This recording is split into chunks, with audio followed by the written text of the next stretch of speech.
Oilers Live Podcast.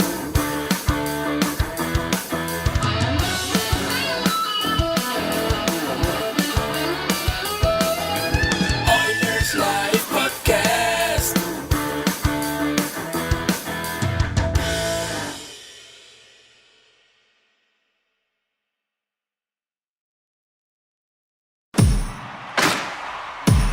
Now, get ready to talk hockey. Streaming from the Oilers Live Studio. Subscribe or follow today.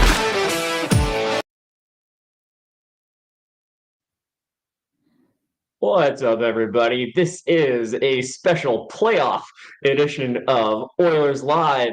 We're going to be breaking down what was an epic comeback performance by the Oilers in Game 4 against the Kings, and we'll look forward to Game 5 tomorrow night.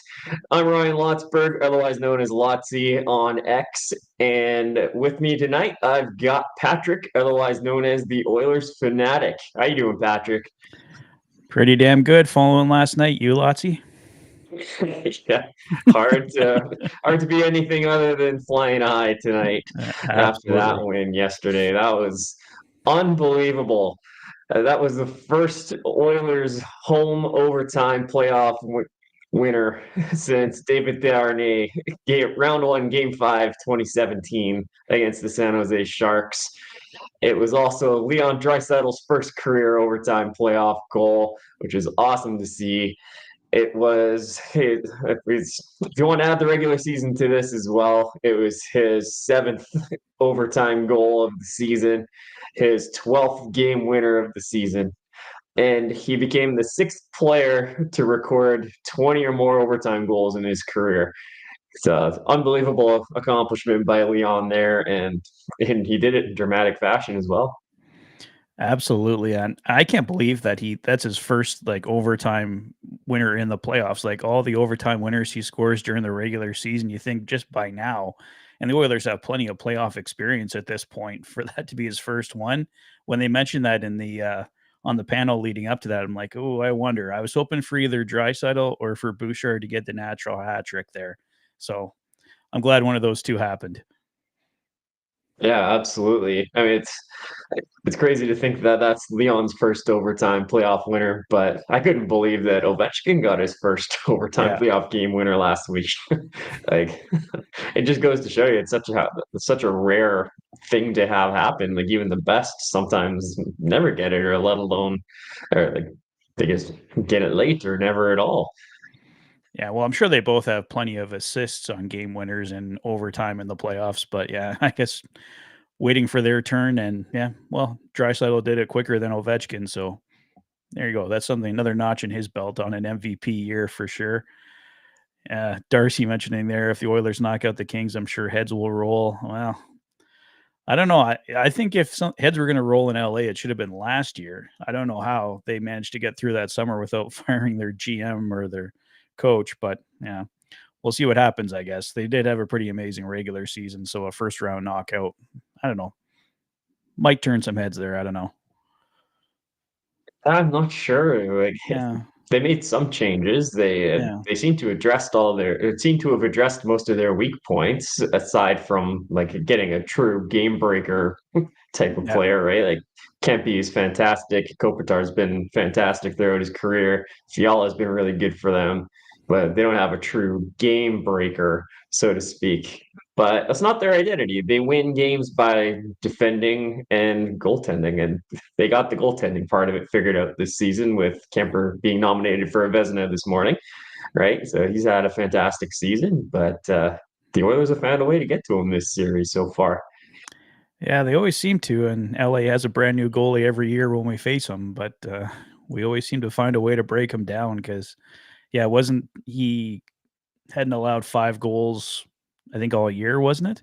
Or only once or twice or something like that, and the Oilers are just lighting them up like crazy here in the playoffs. Not that our goalies have been perfect on the other direction, we shouldn't be making too much. But still, if they're doing it to us, we better be doing it to them back. And at a 2-2 series tie, that's exactly what's happening. Yeah, you're 100% right on that. So, I mean, it was a big moment in, you want to say Oilers history, because, like I say, this hasn't happened since 2017. So, where were you watching the game, and what were you thinking when the goal was scored? Yeah. Well, I was at home, so nothing too exciting. But yeah, I was as the third period was winding down. There, it was kind of getting a little depressed. I'm like, looks like LA's going up 3-1, but you can just never count this team out. They find a way and get it done in the last 10 minutes there. Well, really the last minute, Bouchard getting that goal with 30 seconds to go, wherever it was. And yeah, just an incredible feeling watching that overtime winner go in. So pumped. And I don't know about anybody else, but it was really hard to go to sleep that night. Like, I usually obviously do my video right after the game's over, but even then it was still just so pumped up, and I'm sure pretty much all of Oil Country was feeling the same. And I can tell you for a fact that, yeah, they were. Yeah, I was down in Ice District again for the game last night, hanging out at the fan park. We had a fun night. I went down there by myself this time, and I made some friends with some college kids and had a good time. But yeah, it's just a crazy atmosphere. The crowd is super fun, super pumped up, lots of energy in the building there. But of course, it was tense, obviously, right? When Yeah. we're down 3-1 in the second period, and things are looking a little grim. And what they've got like a big pile of plywood. It's something Arona's doing, but they got knock on wood spray painted on it, and they got people standing there doing advertising, whatever. So you go knock on the wood, and it's fun. So I did that pregame and in the second intermission, along with my friend that I was there with the last game when we came back and won. So I had to do the same thing again this time. So second intermission, I got up, knocked on the wood, and then we got to within one, and then there was a play where I think Kemper made a big save on us with about 4.5 minutes left, and I was saving my rally cap idea for the very end. So the rally cap came out right then, turned the hat around, and then we turned around and tied it. And Yeah. then obviously what happened in overtime was unbelievable. The place went crazy. Yeah. And yeah, just an awesome moment. So much fun. And Michael saying people slept after that game. I barely slept after that game. Yeah. I think I got about 4 hours last night, something like that. I don't even think I got that. And Yeah. yeah, I even had a little bit of time to cool down on my walk home from downtown. So I don't know, just super exciting times, and super awesome to see Leon do that. But a lot to talk about Leon, but we also have to talk about the Evan Bouchard experience. And I say that because it is an experience watching that guy play. Um, he makes things happen at both ends of the ice. It started We wish out it with was just one end, though. we wish it was just one end, and he's brilliant at that one end of the ice. But I've defended him a lot of times, and I just still do think he's better than he gets credit for. But he makes it really hard sometimes. And we had another one of those moments last night on the 3-1 goal. Evan Yeah. Bouchard turns the puck over at the offensive blue line to, I believe it was Trevor Moore, and then no, who was it? Laferriere. It was Laferriere. Yeah. And then Laferriere lobbed it down to Kevin Fiala, who's Bouchard and Nurse were in close proximity, but they were there but not there, right? Like Fiala was still able to knock it down and go and score on a breakaway. And yeah, Bouchard and Nurse, both of them didn't look so great on that. But it started with the Bouchard turnover at the offensive blue line. Then what does he do? For the second consecutive game, he scores 2 goals in a comeback effort. He scores a tying goal. A bit of a lucky one off a shin pad, but in it went. That's a And playoff then goal. that's a playoff goal. We'll take him any Yeah. way we can get him. Yeah. And then 28 seconds left, the Bouch bomb in the back of the net, tie game, off to overtime. And I just love the domination in overtime. Like I mentioned in my video last night, though, it did get me a little bit nervous because the Oilers were getting all the chances.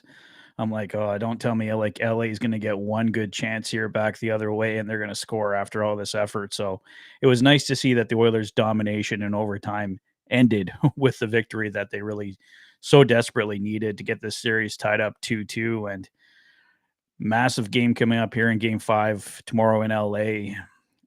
I'm thinking whoever wins Game 5 wins this series. So it's the swing game in the series, right? Like if you win Game 5, you're at a huge advantage. The other team's got to then win 2. They can't lose again, obviously, right? Yeah, you got 2 cracks at it. So you got 2 cracks at it. So I don't think you're far off in that assessment. We'll get to our Game 5 preview a little later on the show, but let's talk about that. The third period in overtime, the Oilers outshot the Kings 16-6 in the third period, and then 17-7 in overtime. And the shots, I can't remember what they were for the Kings after 2, but it was lopsided in their favor. They were doubling us up most of the night. Oh yeah, so, I think we still had like 9 shots, like over halfway through the game or something like that. And then they really turned it on. Yeah, like they were struggling to get anything through.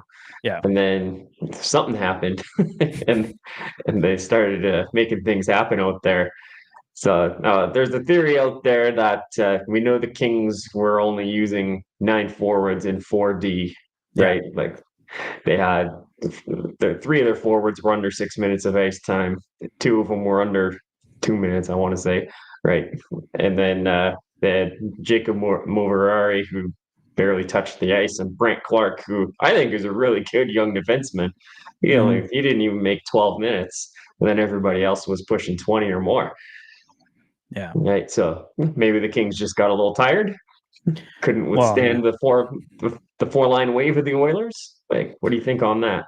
Well, when you got McDavid and Draisaitl just to start off coming at you in waves, and you've been playing these guys for 4 games already. I mean, usually when you play McDavid, it's once, and then you don't have to see him again for a couple weeks. So to see McDavid and Draisaitl continually game after game, I'm like, that's going to wear you down. And when you're trying to go with a shortened lineup like that, and Michael mentioning in the chat there that the Kings were sitting back, I mean, I hope they keep doing it. I can't understand why they keep doing it, but it's definitely a recipe for our success. So please, by all means, just sit back, relax, get yourself a nice little early lead, and just take the rest of the game off. We'll take it from there.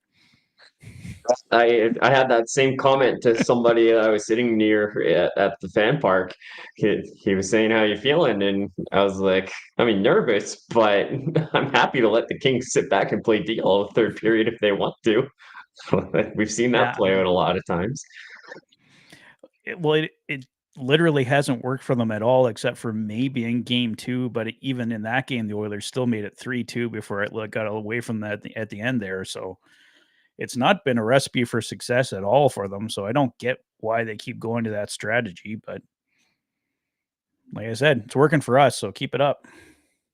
Yeah, I'm not upset about it. Nope. But and the funny part is they've even they changed up their systems this year, right? Mm-hmm. They're not doing the 1-3-1 anymore. It's more of a 1-2-2 neutral zone system.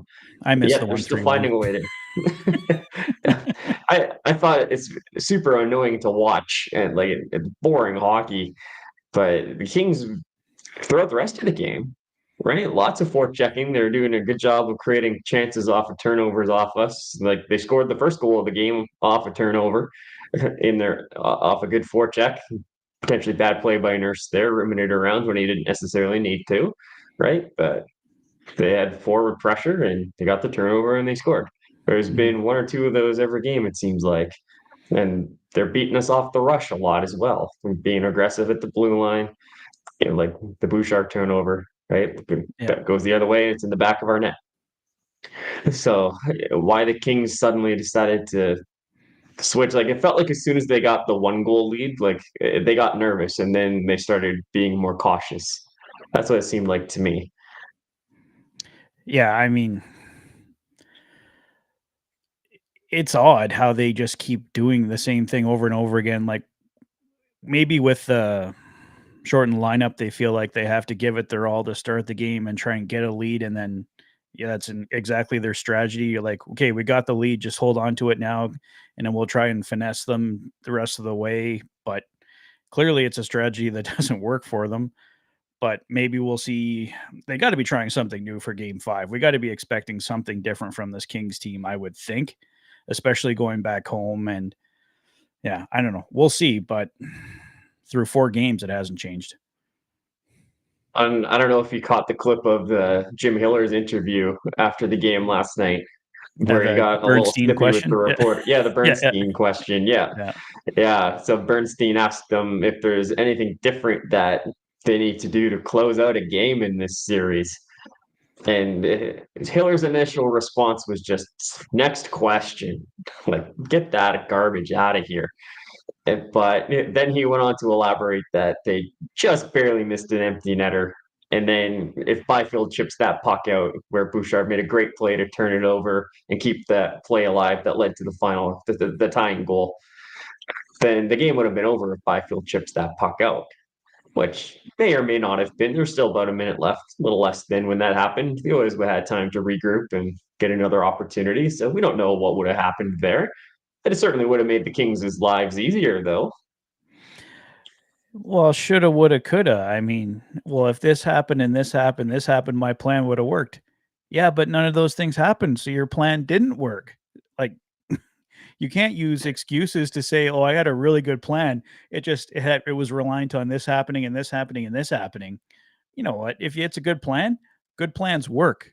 Good plans don't require excuses as to why they didn't work out. So. I mean, there's a lot of merit to that. There really is. And what he did there was he threw his players under the bus, right? Yeah. Like he specifically pointed out Quentin Byfield not making that play when he needed to, and the player didn't hit the empty net, therefore we lost, right? Like that. No, that's not how that works. Like I said earlier, there was a clear shift in their mentality after they made it 3-2. And that was when I really noticed that they decided to sit back. Yeah. No, you had a 3-1 lead in the third period, and you blew it. That's what happened. You didn't have a good plan. And I think it's in their heads at this point. Like, like the Oilers and their bad starts are in their head. I think that's just a mental issue. Mm-hmm. And it's the same thing in the third period. And once it happens once, then you think, oh boy, this might happen again. And when things start getting difficult and you get within a goal, you get nervous. You sit back. They just watched it happen in Game 3, and they lost. Yeah, and it's different in Edmonton than it is in LA, right? The crowd was a huge factor in that game. It always is when Edmonton plays at home, and it will be for the Kings when the Kings play at home as well, right? The Oilers were close to making that comeback in Game 1, but they didn't quite get it done. Yeah. Maybe if it had been a little less insurmountable, it might have helped it too. I mean, bad goal at the end, but if you don't have to catch up by 5 goals, obviously that's a huge thing. Yeah. Yeah, 100%. We've got Angel in the chat here. Thanks for tuning in again, Angel, a Kings fan. And even the Kings fan is saying Hiller holds no accountability and should be able to handle some criticism. It's one thing for us Oilers fans to be sitting here and saying that, but it's another for a Kings fan to say it as well. So thanks for that, Angel. And Angel's also saying, not in their heads. Kings have played horribly on the road all year. They'll come home and get right back, and we'll be okay. Well, they weren't necessarily playing horrible, though. Like, they had good starts. Well, I guess the Oilers got the first couple goals in Game 3, but still the Kings came back and had a 4-3 lead in that game. So I wouldn't say the Kings have played horrible. It's just they're not finishing games. And I mean, I think Angel's got a point in saying that, the Kings had the best home record in the league during the season, and then they were kind of average on the road. But I thought they played 2 solid games up until the collapses happened. Like, they played 2 out of 3 solid periods in both games in Edmonton. It's like they're doing some things right. I think they've got a good game plan in place. They just need a full 60 minutes if they're going to close it out.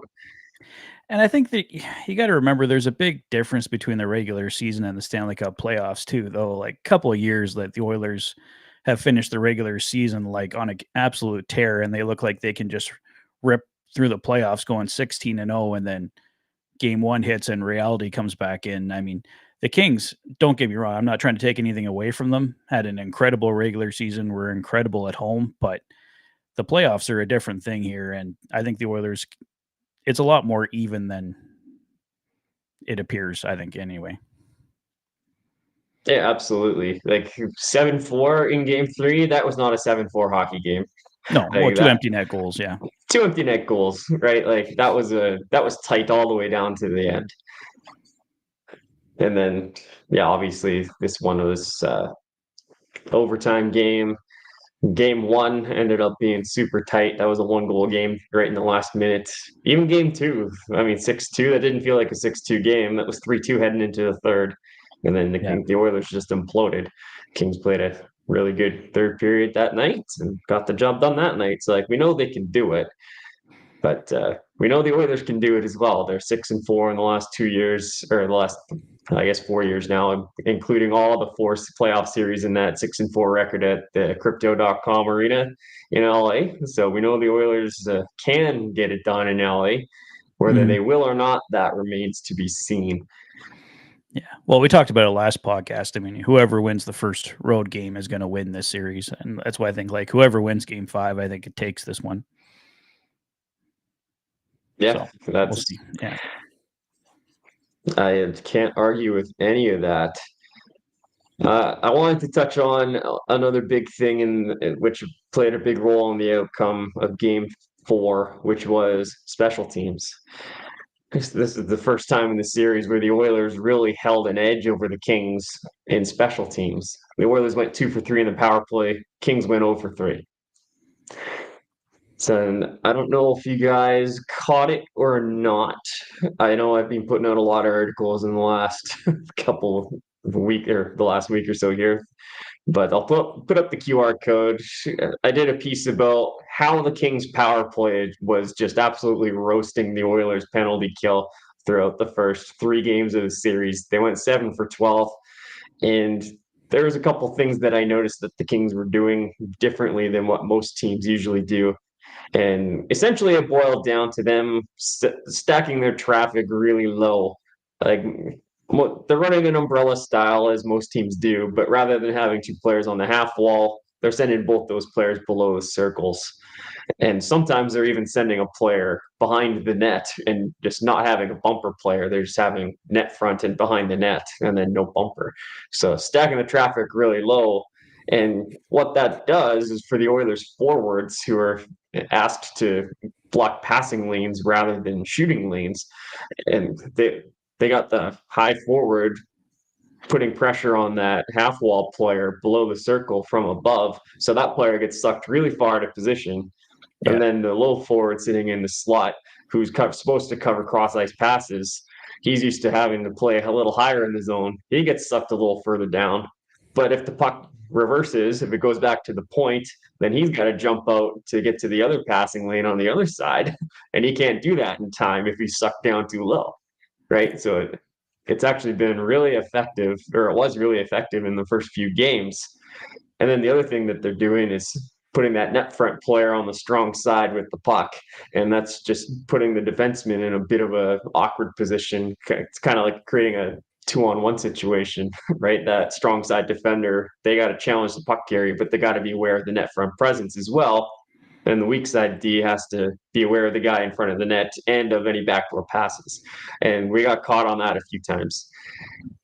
So what I noticed in game 3 is the Oilers did a little bit better of a job of getting the low defenseman on the strong side, being more aggressive on that puck carrier, rather than having the forwards get sucked down so low. And so just it boils down to the Oilers being more aggressive on the kill, and it was working. It just, they still got beat by a couple of long distance shots in game 3, but those power play goals came late in those power plays in game 3, and Kings didn't score in game 4. Yeah, no, I think the pressure has been the biggest thing, just not giving them the time and space and making it like that's really always been the Oilers' bread and butter on the penalty kill, is not giving the guys time and quick zone outs, icing it really fast, making them come back again, keeping them at the blue line. So when the Oilers are doing that, that's when they're the most successful. And we saw that, like you mentioned, beginning in Game 3, where they almost had it. I guess Oilers just kind of let up in the latter parts of both of those power plays, and the Kings took advantage, but saw it through for the full 2 minutes, obviously, in Game 4. So that was the great point by you with the special teams. 2 for 3, 0 for 3. That's pretty much the hockey game right there. Yeah, it pretty much is. Like, I mean, the game goes to overtime, and it took 2 power play goals and none for the Kings, or 2 for the Oilers, none for the Kings to make that happen. And whereas the Kings were 7 for 12 in the first 3 games, it took the Oilers till Game 3 to get a power play goal, right? So that was a big thing for the Oilers, and getting that solved going forward bodes really well for them. And now in Game 3, the Kings, both goals came after zone entries where they're doing a little bit of a pick play, right?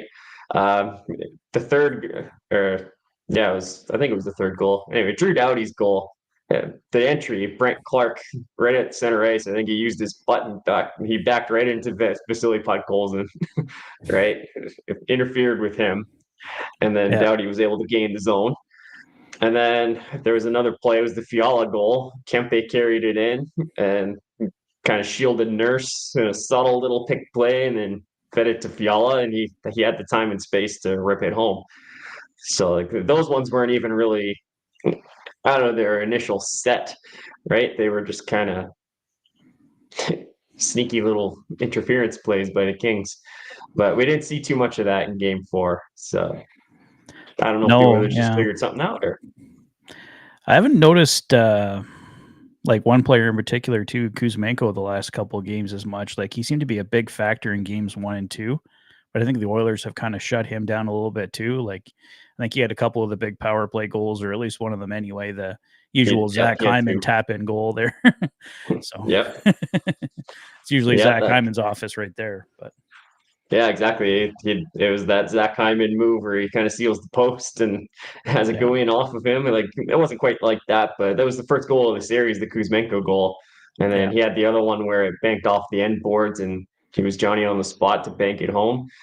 But yeah, I remember them saying in the broadcast last night that Kuzmenko barely played in the third period. And I don't know how much time he got in overtime. I think he got a shift. Yeah, I don't know if he's playing bad or he just maybe got hurt or who knows, but. Yeah, it's hard to say, but yeah, he was dynamite in the first 2 games. Yeah. I'd hate to, well, I shouldn't say I'd hate to see it. It'd be hard to see it based on play because it seemed like he'd been one of their top players through the first couple of games. So, but who knows? Maybe he made a couple of mistakes I missed or something like that. Yeah, exactly. I mean, coaches see things that we don't always see, right? And but the top line with Kuzmenko, Kempe, and Kopitar was fire at the end of the season. Like they were fantastic, but he was a great pickup for them. He really was. I wasn't expecting it, but that was a really subtle, good pickup by them. Yeah, I think it was for like a 3rd round pick or something like that too. Like it was really. Philly just wanted to get rid of him. Like he was just an add-in in the. I think he came in the Morgan Frost and Farabee deal. Yeah. While we're talking about the Kings and some coaching issues or decisions, I guess this is more of an Oilers coaching decision, but that Warren Foegele challenge, the second goal last night. So Warren Foegele, I mean, there's a turnover at the blue line, and Fogel's in behind the defense already. Puck finds its way to him. He's got a partial breakaway. Makes a bit of a move on Pickard. Puck gets lodged against Pickard's pad. Foegele gives him a push. Pad goes sliding into the net. Then Foegele gets a goal. After he picked the puck up, slid it in after that. No challenge from the Oilers, though. I know Fan Park was up in arms about the fact that we didn't challenge. What were you thinking when that happened?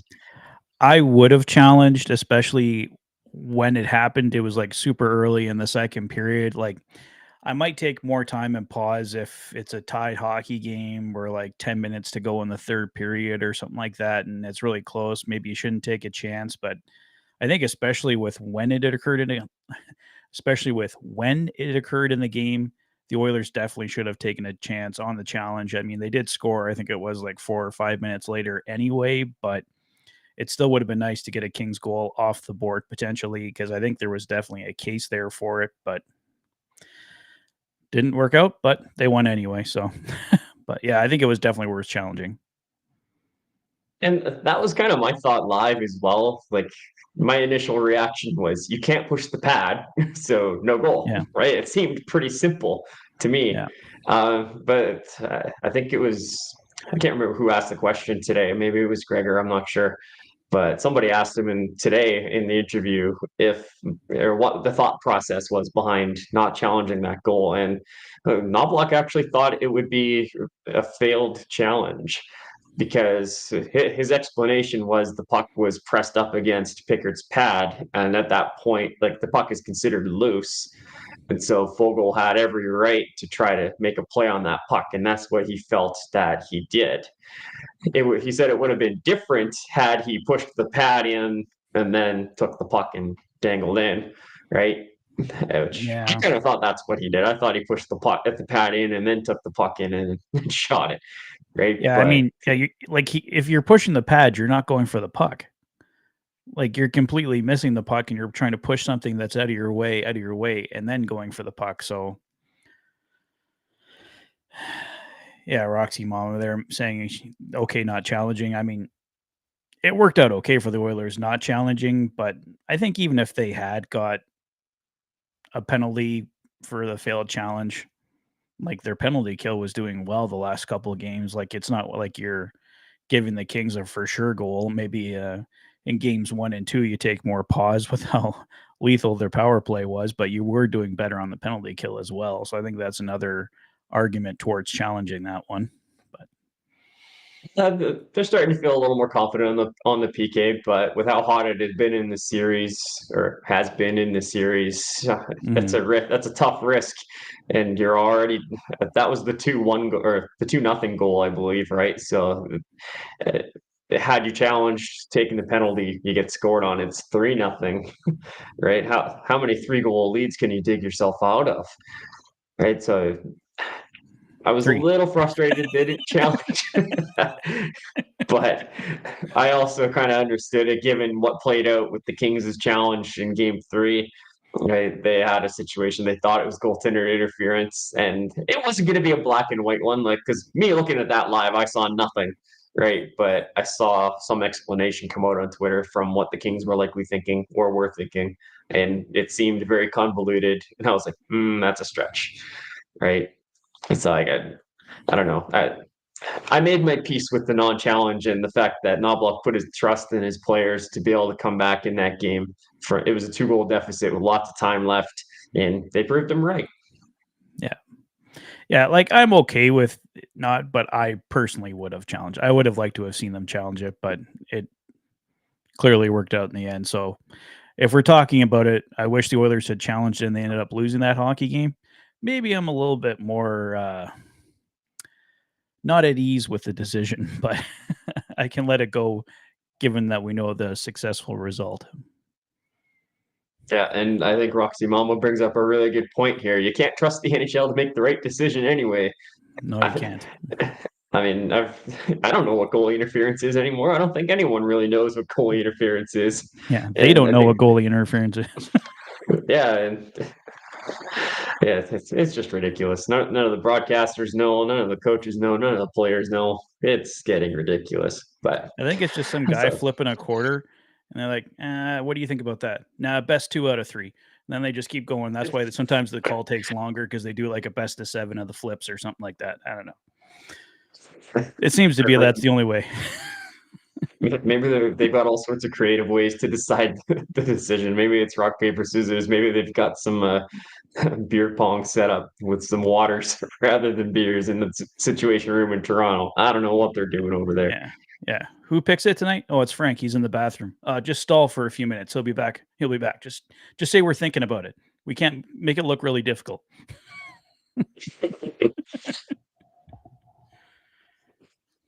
And we're talking about penalty killing a little bit, and we were also talking about how the Kings used a really short bench in that game.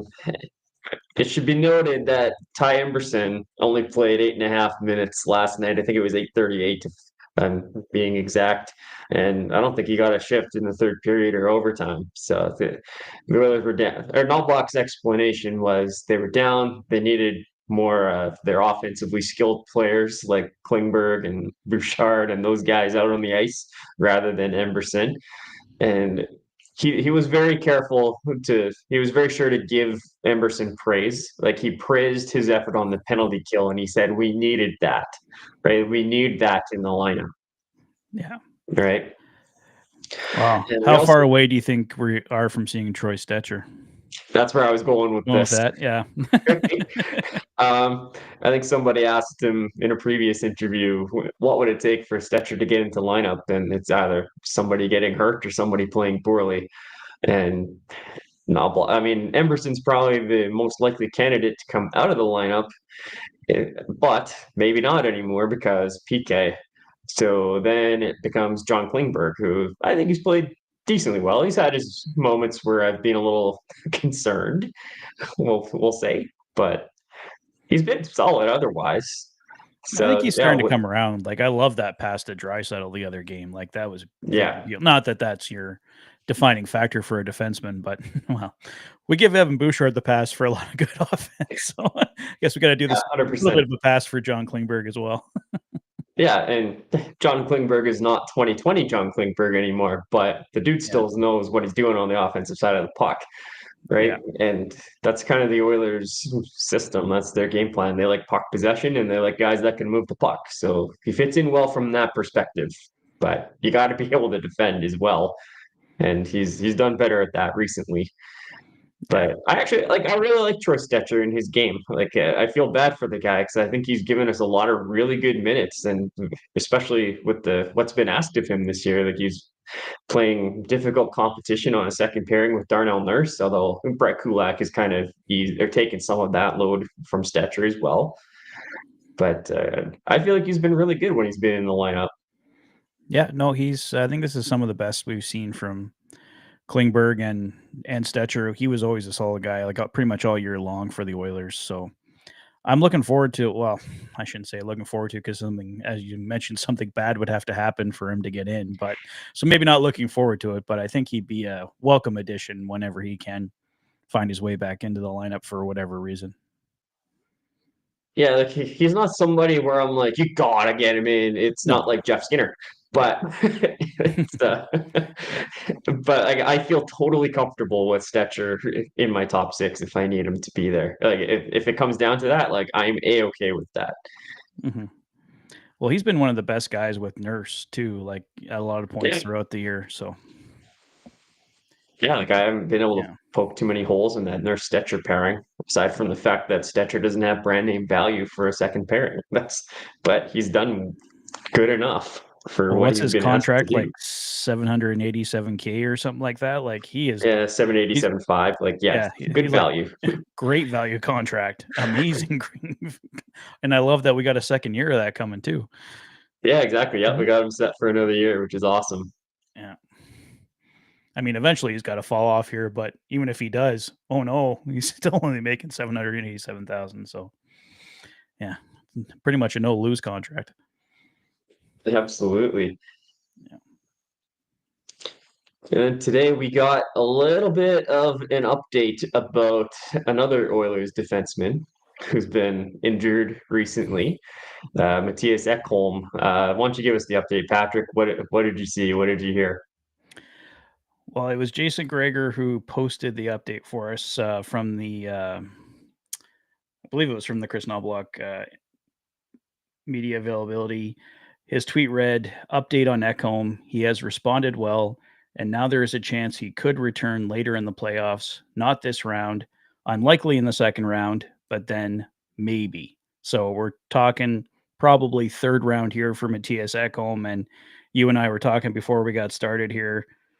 Bringing in Mattias Ekholm for the third round, that's making like a trade deadline acquisition going into the latter half of the playoffs here. That could be absolutely massive. The Oilers obviously have to get that far first before you're even talking about that. But if they can, getting Ekholm back, then I'm sure you're by that point, if the Oilers make it that far, you're probably dealing with a couple guys that are even more injured than they are right now. We dealt with enough injuries coming into the playoffs, but just from the grind of the playoffs, I'm sure a few guys will be wearing down a bit. So to get someone fully healthy back in Matthias Ekholm at that point would just be absolutely massive. Yeah, it would. And yeah, we're getting a little ahead of ourselves. Looking forward to round 3 right now. Like, we still got a very difficult I get opponent excited. on I our get hands excited. here. But the prospect of Yeah. getting Ekholm back in a potential conference final is certainly exciting. And he'll be rested. Again, maybe a little rusted as well, but rested, which would be a good thing for him and the Oilers potentially. Well, I'm sure between that point, if he's getting close to coming back, they'll have him skating lots in practice, and they'll have him on the ice as much as they can before activating him, right? So, I mean, it's not game action, but I'm sure they would get him as up to speed as they possibly could. Oh yeah, 100%. Like, I'm sure he'd be skating with the team for a couple of weeks before he actually got himself into a game. Yeah. Yeah. I'm sure before he's ever activated, it's going to be like, are we going to see Ekholm tonight? Are we going to see Ekholm tonight? It's probably going to be going for a while here, unless like a series is officially over before he comes in, something like that. But yeah, I have a feeling like if, say, the Oilers got to round 2 and we're in like Game 7 territory, we're like, ooh, is Ekholm going to come back for Game 7? Like the Game 6, a little bit of a drama there. But once again, I'm getting ahead of myself. But I get excited about the possibility. It's definitely an exciting possibility. Yeah. There's one more big thing we got to talk about from Game 4, which was Calvin Pickard.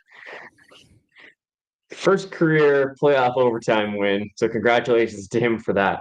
But 38 saves on 41 shots, 927 save percentage. Pretty good performance. It was. And did you notice too? I didn't notice it the first time when I was watching, but the clips, Connor McDavid, right after that goal, he went immediately for Calvin Pickard. He was the first guy he went to congratulate after that overtime winner. So yeah, I caught that. That was awesome to see. Yeah. I mean, that's our captain right there. Yeah. Well, that's the captain giving credit where credit was due, getting him to that point. Absolutely. But it was awesome to see Pickard do that, and he played well. Right. Is he the perfect goaltender? Absolutely not. No. Right. He's a little smaller than the average goaltender. He relies on his reflexes a lot, and it's not the prettiest, but he's getting it done. Right. 2 straight wins. Yeah. He's a backup goaltender playing above his head right now, and he doesn't look like he's playing above his head right now, which is, he's doing everything, and like, you just feel really great for this guy because he's at the tail end of his career. This has got to be like the best moments of his career to this point, getting these chances the last 2 years with the Edmonton Oilers. So getting this opportunity for him to kind of run with the ball a little bit, this has got to be, I mean, you don't like the circumstances of how we got here, but for Calvin Pickard to get that opportunity, I think this has just got to be a shining point of his career for sure. Yeah, absolutely. Like, I talked about how rare these home playoff overtime goals are. Like, we haven't had one since 2017, and here Calvin Pickard's in the net for the next one in 2025. Right, that's a huge moment for him in his career. So that's really awesome to see. That's a 32-year-old journeyman goaltender that's had a few opportunities in the league, but finally kind of found himself a home. Probably short term, but yeah, I mean, he's getting a good opportunity here, and he's made the most of it. I'm just kind of seeing the chat here. Roxy Mama and Angel kind of discovering they're both in the LA area, which is awesome to see that we're able to make that connection for you guys. So that's great content. Like to see that happening in the chat. So yeah, that's great. We got Saskatoon Muncher in the chat. Next year, I'm fine with Pickard as the backup again. Stu will need to be replaced. So I'm thinking that's going to be a conversation for a little further down the road. But is there a chance that is there a scenario where you see Skinner getting back into this series? No. I think Skinner, if they get past this series, we'll see him again in these playoffs. But I think this is Calvin Pickard has earned the opportunity here with getting this series tied, that unless he comes out and gets lit up for 6 or 7 goals in game 5, then you might see Skinner for game 6. But I think otherwise, if Pickard stays strong, he finishes this series for the Oilers. And I would tend to agree with that as well.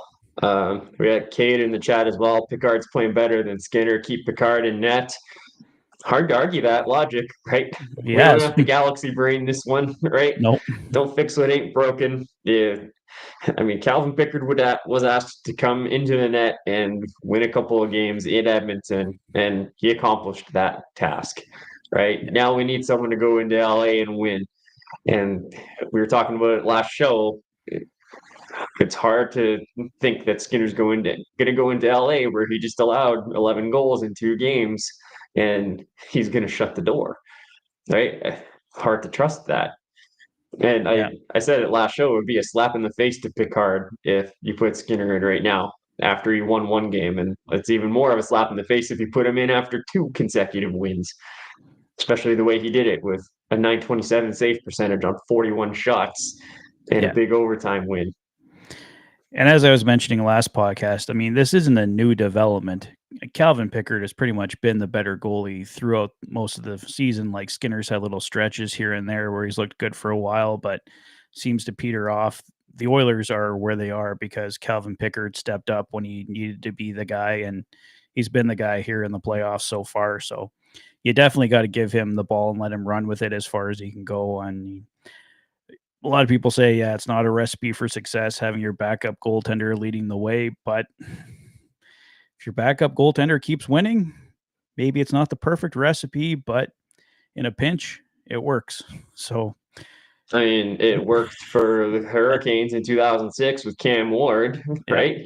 That was his rookie season, and he was the backup at that point. And from then on, he was the starter. And Matt Murray in Pittsburgh, right? 2016, their first cup. He was the backup, and Fleury wasn't playing well. He goes in, wins them a cup. Yeah. And he was the starter. Now, granted, Calvin Pickard isn't those guys, but similar scenario. Obviously, yeah. Different situations, but similar scenarios. 100%. Yeah. Oh, there's we got Bob the goalie in the chat. Right now, the creases win and you stay in. I like it. Rhymes. Yeah. Yeah, catchy. Nice and catchy. Good to see you in the chat there, Bob. Too bad you couldn't be on the show tonight, but we'll get you on again real soon. I don't have a restraining order against you like Michael does, so as long as the producer Lotsy is hosting, you've got a open spot, guaranteed. Yeah, Bob and I are buds. He can come on anytime. Yeah. That Michael guy's not even here. This would have been the perfect time. You even got a word in tonight. Yeah, exactly. And Roxy Mama's got a good point here. Skinner hasn't been the same since he had the second kid. Sometimes we forget that these guys are human beings with lives outside of hockey. And I myself am not a parent, but I have seen many people in my life go through parenting young children, and I understand just how exhausting it can be. So, and we saw the same thing play out with Cam Talbot as well. He had twins, and then that was the year he got traded because his performance went down the sewer. Yeah, and that was immediately after having a franchise record, 72 games played, and or set the franchise record for wins or whatever he did in 16-17. Yeah. So yeah, that was really the last stellar year from a goaltender, I think, for the Oilers. Ever since then, it's goaltending's been a hot button issue ever since then, for sure. Mikko Koskinen gets signed to a 4-year deal just like a month before Talbot gets traded and days before Shirley got fired. We don't need to go down that rabbit hole again. But whereas here we are in 2025 still talking about goaltending. But I'm going to appreciate Calvin Pickard and what he's doing for us right now because he's playing really well. Yeah. So let's go around the league a little bit before we start getting into Game 5 talk. Only 2 games in the league tonight. We had Florida with a big win over Tampa Bay, 4-2 final. That was an interesting game. Third period, it was 2-1 Tampa Bay. And then right near the end, like within the last 5 minutes, Florida scored 3 goals and took that one home. Well, I mean, they went to the Stanley Cup Finals the last 2 years. You can't take anything away from the Florida Panthers, right? And just like you can't let up against the Oilers, you can't let up against the Panthers, and they're up 3-1 now. So Tampa Bay's got a massive hill to climb there, and I don't see them climbing out of that one. They might get another one, but I don't see them getting 3 against Florida. Yeah, Florida doesn't seem like a collapse kind of team, although we almost did it to them last year. We got 3 straight on them last year. Yeah, we almost get that 4th one. Almost. And like I had higher hopes for Tampa Bay this year. They ended up being my cup pick in my bracket, but I think my bracket's getting busted early this year. Unfortunately, I think Tampa's just not the same team they used to be. And maybe I was just I've kind of felt that in my heart, like ever since last season. But they gave me some false hope this year. Well, I think they're still a really good team. I don't think they're just not an elite team anymore, I think is what you got to look at it. They're good. They'll always be in the mix. I think they'll always find a way to stay in it. They seem to have a good method to turning over their roster, so they always continually stay competitive. But it takes a special mix to go all the way. I mean, that's why so few teams can do it. And it's usually the same teams that end up back, even if they are out for 3 or 4 years, then you see them coming right back again, finding that way back in. So I think Tampa Bay will always be in the mix, but they'll probably need another couple smart moves to really get back into that elite territory again. Yeah, I think you're absolutely right on that. And we can see that transition happening when they decided to move on from Stamkos and then bring in Gensel this year. And that move actually worked out really well for them. Stamkos struggled in Nashville, and Gensel was actually really good for Tampa Bay this year. Yeah, I think they made the right choice. They did. They absolutely did. Yeah. But you can see on the back end, they're not quite as strong and they're not quite as deep as they were in years past. So, yeah, you're right. They'll need a few more moves over the next couple off seasons to pull themselves back into true contender status if they're going to be there.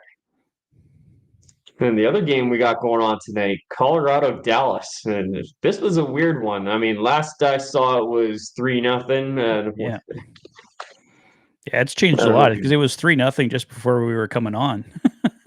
Yeah, what is it now? Do you have it? 5-2 Dallas right now. 5-2. All right, so there's been lots of action in that game. I caught the first period, and the first 2 goals that Dallas scored were just stupid. Like Wyatt Johnston snuck one under Blackwood's pat, like it snuck it between the skate and the post somehow along the ice. 9 seconds into the game, like literally off the opening draw. And then the second one, I didn't even see how it bounced up in the air, but it bounced up straight up in the air and landed on Blackwood's shoulder and went in. And I'm thinking, oh boy, this is what happens to Blackwood after he gets his first career playoff shutout last game. Yeah.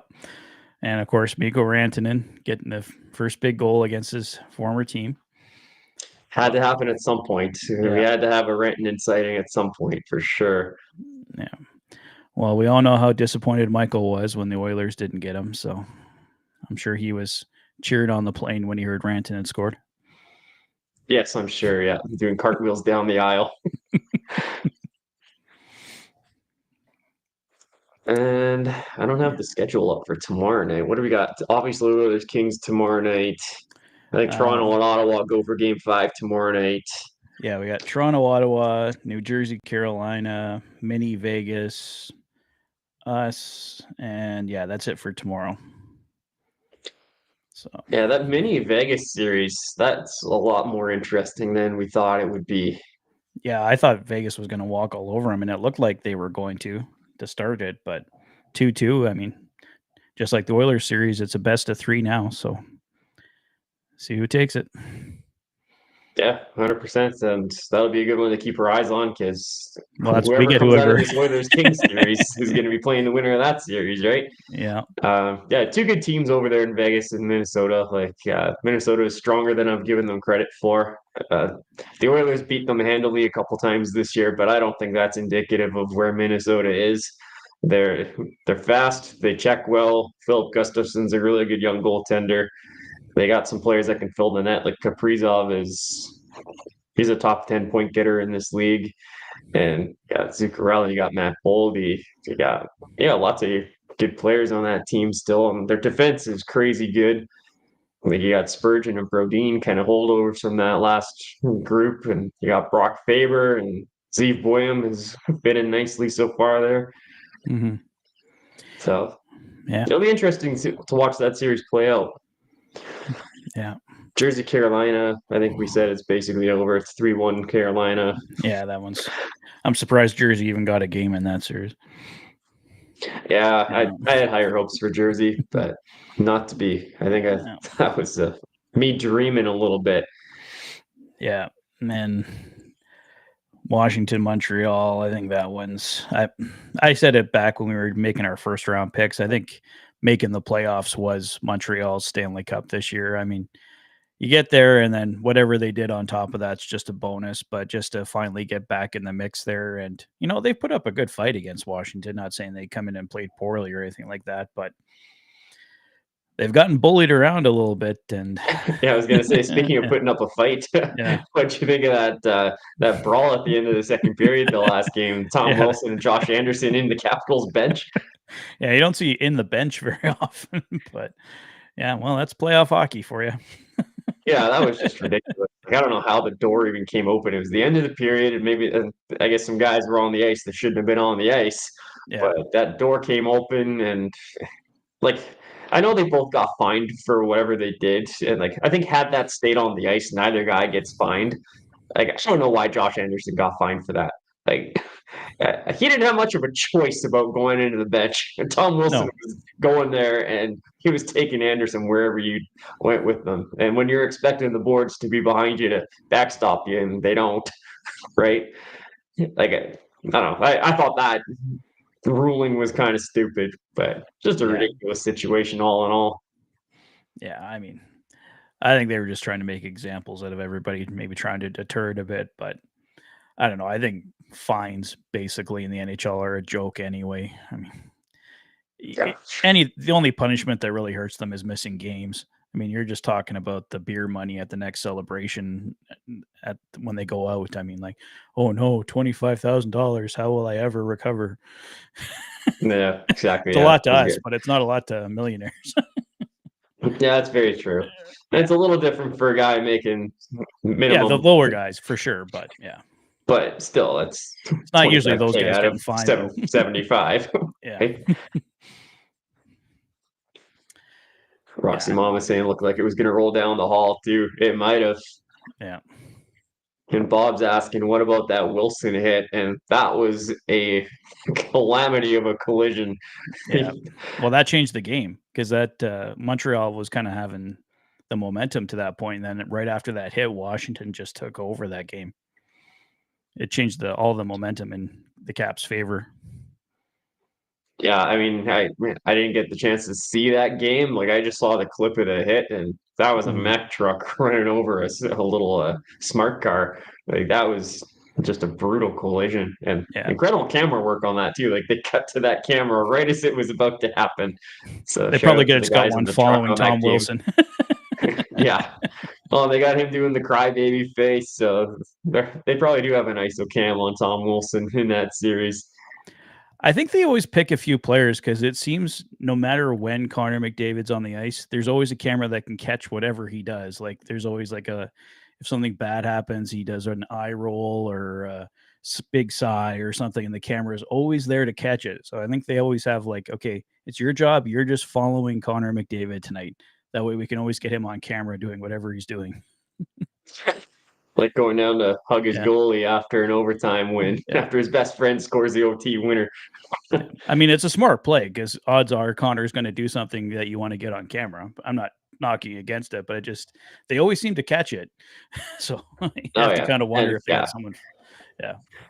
They've got cameras all over the building, but you got to think that the producers are keeping an eye on the star players of the game, especially a guy like McDavid. And in that Montreal series, a guy like Tom Wilson's one of the more entertaining storylines. It's spotlight on. Yeah, for sure. Quaddy saying that Bouch is going to get paid. How has your opinion changed on that at all? I remember we were talking earlier this year, the four of us, that we thought for sure Bouchard was probably around 10, 11 million. Has your opinion changed on that at all? I think that's probably around where he's going to ask, right? I think his regular season play merited a little bit less than that. Like, not 11, but maybe 10, right? Yeah. Playoffs, we'll see how the rest of the playoffs go, but if he keeps scoring like this, and the other stat that I didn't throw out there earlier when we were talking Bouchard is he's second all time in points per game by a defenseman in playoffs as we talk right now. Bobby Orr's at 1.24, Bouch is at 1.14. Right, like Cale Makar's not up there, Paul Coffey's not up there, like some other really good players, past and present, and Bouch is outperforming all but one. Yeah, so I mean, I say you pay the man, right? Like, don't open up the checkbook like you would for Connor and Leon, but I'm not holding them out until the end of training camp over $1 million. No, that's not going to happen. No, but my feeling was towards the end of the regular season, I'd be happier if it started with a 9, like a 9 point something based on the year he had. But yeah, like if it'll depend on how far the Oilers go in these playoffs. Like if he has a great first round, but they get knocked out, then I don't think it factors in as much. But if they go on another run and he lights it up with points again, which I'm sure if they do go on a run, it is going to be a bunch of points for Bouchard. So you're probably looking at the minimum 10 or in the 10 range anyway. So we'll see how it goes, but I kind of hope it doesn't go above 10. I'd like it to stay in between 9 and 10, 9 point something or 10 point something. Yeah, so you and I are both comfortable at 10, but ideally, I mean, the less the better, right? Yeah. Obviously, from our perspective as a fan or as fans. I just like if he was a perfect, well-rounded defenseman where he was great defensively as he was offensively, then he's one of those guys, like you mentioned, you open the checkbook for, you tell us the price and we pay it. But I think you have to factor in both ways. You can't just pay him for how many points he gets. You got to factor in that he makes some defensive mistakes and stuff too. That's why I wouldn't like to see it go any higher than 10 point something. So we'll see how it goes, but that's a little ways down the road, like the Ekholm talk. But just kind of curious where your thoughts are at based on where we were at earlier in the year on Bouchard. Yeah, 100%. And I think we're on it. Just to answer the question that I know that Cade had in the chat, why so much hate for Evan Bouchard? It's the fact that he seems to be the biggest threat at both ends of the ice at times, right? It's the defensive struggles. It's when you see things like last night when he gives the puck away at the offensive blue line and the puck ends up in the back of your net. And he kind of let up and when he got to the hash marks and he realized that Fiala was in, it was like, okay, he stopped, right? It's things like that. It's the bad giveaway in the defensive zone that leads to a grade A scoring chance. Or there was a play, I think it was in game 1, where he and Nurse kind of got lost in the shuffle. Bouch followed a guy behind the net when he should have been in the slot, and it was a wide open goal for somebody, right? So it's when Bouchard makes a mistake in the defensive zone, it's usually quite obvious and noticeable, and it usually leads to a grade A. So that's where the hate for Bouchard comes from. But obviously, we see what he does at the offensive end, right? I like Quaddy's number there, 9.99 million. 9.99. It's under 10. Yeah, it's under 10. Yeah. And Quaddy's got another really good point here. If we let him walk, we'll be looking for that player for years. Just like no, absolutely. No, yeah. I'm not saying at all let him walk. No, we get him done. I just want the number to be right. I don't think he should be massively overpaid is what I'm trying to get at. But I mean, like our president and CEO is his former agent. I don't think Evan Bouchard's going anywhere. Yeah, I'd be very surprised if Bouchard goes anywhere. I think they understand what they have in him. And I was just trying to look up what the top 10 defensemen pay. What number puts you in the top 10 defensemen for salary cap or from a salary cap perspective? If someone wants to look that up for me because I'm terrible at multitasking apparently. Right. But I think that $9-10 million range puts him in the upper echelon of NHL defensemen, which I mean, based on his offensive production, he deserves to be up in that range. But the other thing we got to remember is it'll be year one of hopefully an 8-year deal, and the cap is going up big time. Yeah. Right. It's like we got to look at this from a cap percentage perspective rather than just being so fixated on the actual number. Because much like Leon Draisaitl's $8.5 million deal that he signed many moons ago now, that looked very high at the time, but several years before it expired, that ended up being one of the best deals in the league. Yeah. Right. I'm not saying that's what's going to happen with Bouch, but it'll be a similar play where it might look a little high and scary right now or next season, but by the time even 2-3 years from now, it'll look like a much more palatable deal. And then other guys are going to sign for more expensive, for higher contracts because the cap's going to go up and the players will demand more money, right? So that by the time it's all said and done, I think even by the time his contract is halfway done, that'll look like a really good deal. Yeah, you hope so.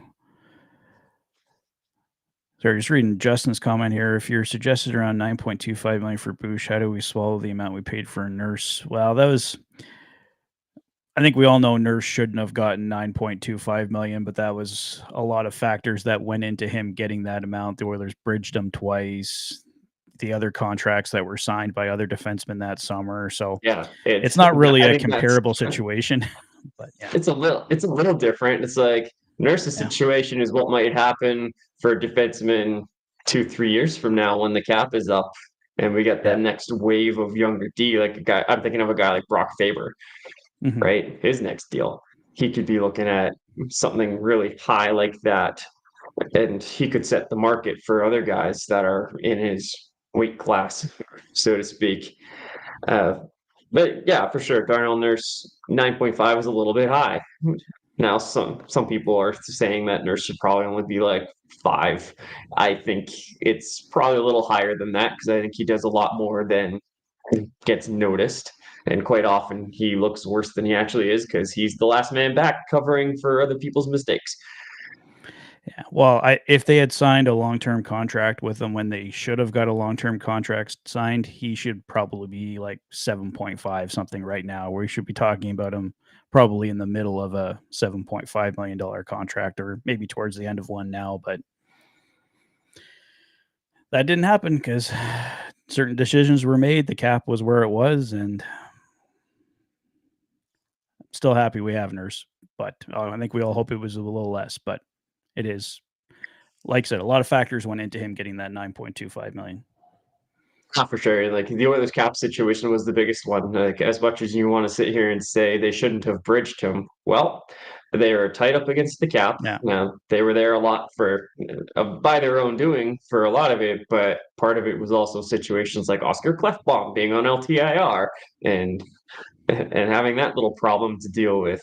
Right. So when you're perpetually in that situation, you're spending to the cap and you're in LTIR, it just makes life really difficult because you got to replace that player somehow. Yeah. No, like I said, ton of factors. Like it wasn't just one thing that led to Nurse getting that. It was a lot of things. And Bob mentioning in the chat there, he's a core signing. Like, yeah, he's really tight with Leon and Connor, obviously. So that is a big signing. And I think people Nurse just gets the majority of the hate because of the $9.25 million, and he's not a $9.25 million defenseman, but he's a defenseman that's valuable to this team. And finally seen more of it this year for sure. But I think sometimes the pressure of the $9.25 million got to him a bit in past years as well, and so many factors go into these things. Yeah, for sure. And I don't know if it was around the time where Ekholm came and bumped Nurse down the depth chart a little bit, where his performance started to dip a little bit more. He also had the hip flexor issue in 2022, which I don't know if he got over right away. I think it took him some time to get over. And there was also the Cody Ceci factor, which I saw a comment earlier in the chat. Somebody was excited about Ceci eating pucks in the Dallas series tonight, and wouldn't that be nice right now? But I personally am happy to not be sitting here talking about Cody Ceci and Darnell Nurse's appearance. I'm relieved to not be talking about that tonight. Yeah, it was time for a change. I mean,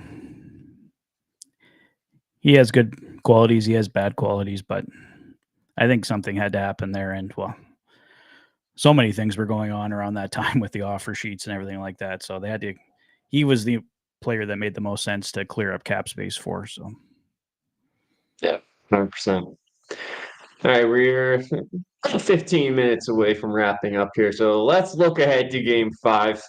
So we got the Oilers on the road in LA tomorrow night. So let's start with this. What do you think the Oilers need to do to win game 5 in LA? Fall behind 3-0, but till about the third period, and then they'll come out and win 7-3. It's been working for. No, ideally you want to get off to the better start. We want to mix these miracle comebacks with something resembling starting on time, where you're not having to play McDavid and Draisaitl 50 minutes. You can actually give them a decent maybe 25 to 30 minutes of ice time instead of wearing them out. And I mean, I'd say getting the first goal was absolutely critical, but we saw them jump out to a 2-0 lead in game 3, and that didn't seem to have a huge factor. I think just playing a consistent 60 minutes, Calvin Pickard is going to have his name chanted mercilessly like Stuart Skinner. So Calvin Pickard not letting the LA crowd get to him. That's really strong. I guess we don't know for sure that Calvin Pickard's starting, but I can't see how, as we've been discussing earlier, after 2 straight wins, they take him out. So I'm assuming that Calvin Pickard is the starter, but a strong game from him. I was mentioning in past podcasts, if they can keep the Kings to 3 goals or less, I think that's definitely going to be a key. Continue the strong special teams play, try to limit them on the power play, especially at home. They were really strong on the power play in games 1 and 2. So I think those are kind of my keys to getting this game 5 done. And as I've mentioned a few times, I think whoever takes game 5 takes this series. So definitely not a must win, but a must win. Yes. It depends on the inflection on the words, right? Yeah. Where do you put the emphasis on the syllables? Yeah. No, that's a good point about Pickard heading into a hostile territory or hostile environment, right? I'm trying to remember, did he get a game in Vancouver last year? I guess he came in game 4, didn't he?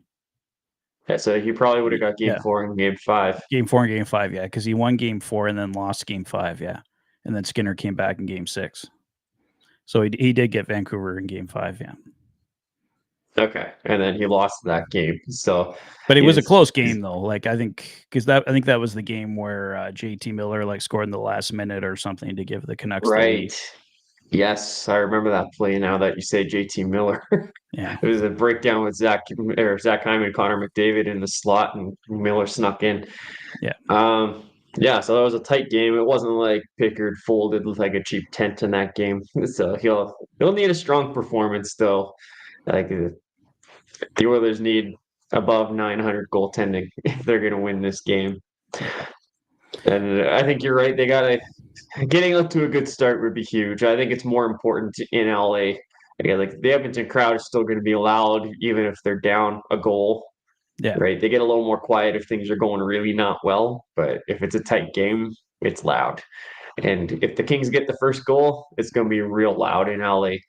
So they got to But it'll make life a lot easier if the Oilers find a way to get the first goal and play with a lead for a little while. And the first team that nobody's delivered a full 60 minutes in this series yet. Right. So the old cliche, you got to play for 60 minutes if you want to win the game. Yeah. That's always going to be a thing. But I always 60, say it when it comes 20, to keys.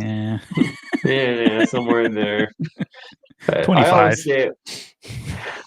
I always say it when I'm talking about keys to victory for the Oilers. Just stay out of your own way. Yeah. Right. Limit the mistakes and limit the big mistakes. Play that puck possession game. They've done a good job of getting speed through the neutral zone in the last couple, so they got to keep that up. And I think the Oilers would be okay if they're able to do that. Yeah, the Kings will get their opportunities, but make the Kings earn their opportunities. Don't be gift wrapping them things. Yeah, 100%. Yeah, just don't shoot yourself in the foot. Don't gift wrap things for the opponent. Because, the Kings are a really good team, and they're even more opportunistic than they've been in years past. So we just can't give them anything. No. Bob the goalie says stay out of the box. That is definitely a big one. The power play was unbelievable at home. We started to figure out the kill a little bit at Rogers Place, but we still got to do it in LA as well. And we don't want to play with fire if necessary. So we want to avoid that. And just to put the shoe on the other foot here, what do the Kings need to do to win this game at home? Well, we'll be talking about the Oilers playing 60 minutes. The Kings could try that too. They seem to play a solid 35-40, but kind of let up there in the final period. Maybe put some more trust in the lower half of their lineup to play some more of the game. Like they're going with whatever the 9 forwards and 4 defensemen. If they feel that's the way to go, I mean, the Oilers have had to go into a similar situation riding Connor and Draisaitl, but that's more because we've been behind in hockey games. The Kings have been doing this when they've had the lead. They're going back and relying on a shorter bench. So maybe trust more of your bench, play a full 60, limit the Oilers on the power play. Same thing both ways. I mean, the Oilers have started to get their power play figured out, got them the win in game 4, 2 huge power play goals. So try and figure out the Oilers penalty kill at the same time. Oilers kept them off the board, and 3 key penalties in game 4. So yeah, we'll see. And as I keep pointing up, game 5, I think it's going to be the twist or the defining game here in the series. So see how it goes. Yeah, it absolutely will be. For me, if the Kings they just got to keep the pressure up. Yeah. Right. They've done really good at pressuring the Oilers in the neutral zone and creating turnovers in the Oilers zone. Right. So if they can keep their forecheck up for the full 60 minutes, I think that'll be really difficult for the Oilers to handle. Because the Kings have always gotten into trouble when they sit back against us, and that was what happened in game 4. So if they can't sit back, 1 goal lead, they got to keep the pedal to the metal. Oh, that's 2 comments in a row I love from Roxy Mama and Bob Goalie. It's not a series until Will Ferrell cries. He's the actor. We need to see his full range of emotions. And he sits behind the glass. He's in a glass case of emotion. Exactly. And the Kings just need to give up and accept the inevitable, winky face. The Oilers fan in me wants to agree with that, but the realist in me and the cautious person in me wants to just be like, whoa, time out. No, the Kings aren't going to lay down and die here. It's a best of 3, and they've got 2 of those games at home. So I think we're going to see their best. So the Oilers are going to have to bring their best here. Absolutely. And I think it's going to be, if games 1 through 4 are any indication, it's going to be a hell of a fun game to watch. The rest of the series is going to be amazing to watch play out. And I want to say it's going to be a tight checking game, but that hasn't been the case in any game so far. Yeah, maybe the first low-scoring game of the series. Yeah, that's kind of my feeling. I think both coaches are going to be like, okay, boys, we need to settle the F down here and play some defense.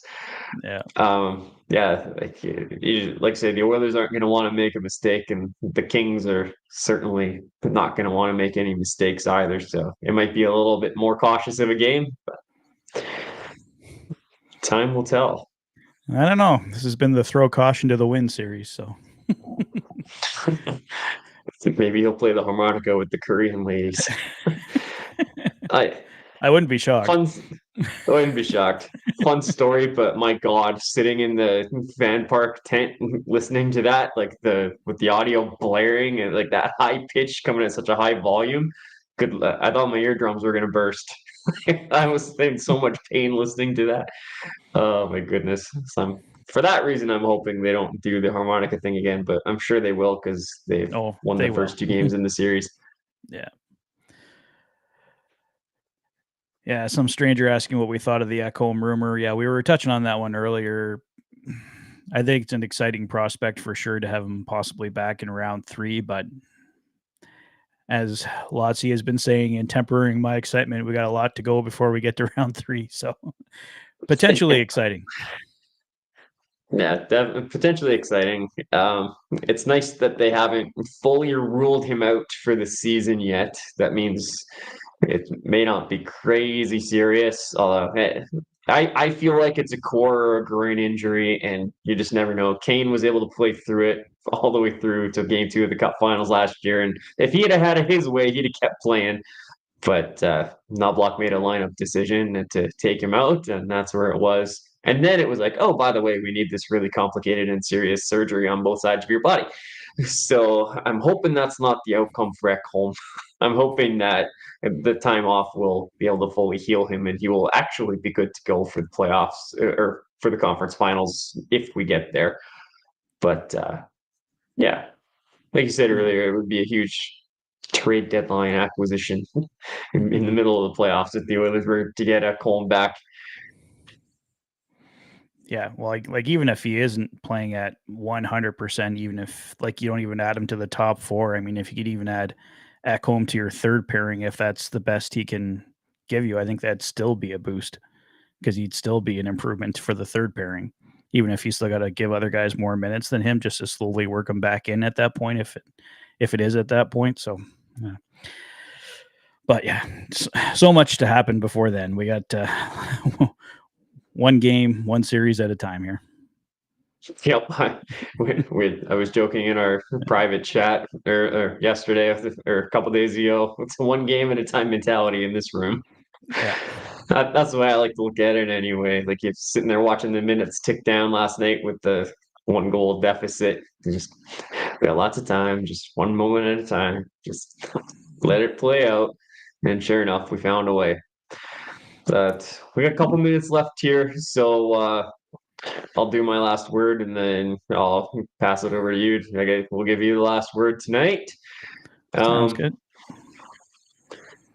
Yeah, it's been an unbelievable ride so far this series. Like, I think this is maybe I'm a little biased because my team is in this series, but it's been wild. It's been back and forth. It's been unpredictable. It's been high drama. It's been tense. And it's been fun to watch. Like, it's been fun hockey. Great plays both ways, mistakes both ways.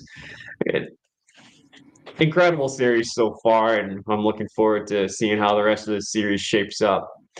And yes, enjoy Game 5, everybody. And I'll pass it over to Patrick. And I'll pass it over to Patrick after I say thanks for tuning in and thanks for the active chat tonight. It's been a fun one, and we'll be back on what day will that be? Wednesday. I think we'll do another show Wednesday after Game 5 and before Game 6. But with that, I'll pass it over to Patrick. Absolutely. Well, fantastic job hosting tonight, Lotsy. You killed it. So great job there. It was great doing this show with you. Thank you to everybody in the chat for joining us. The chat was fantastic tonight. A lot of great comments.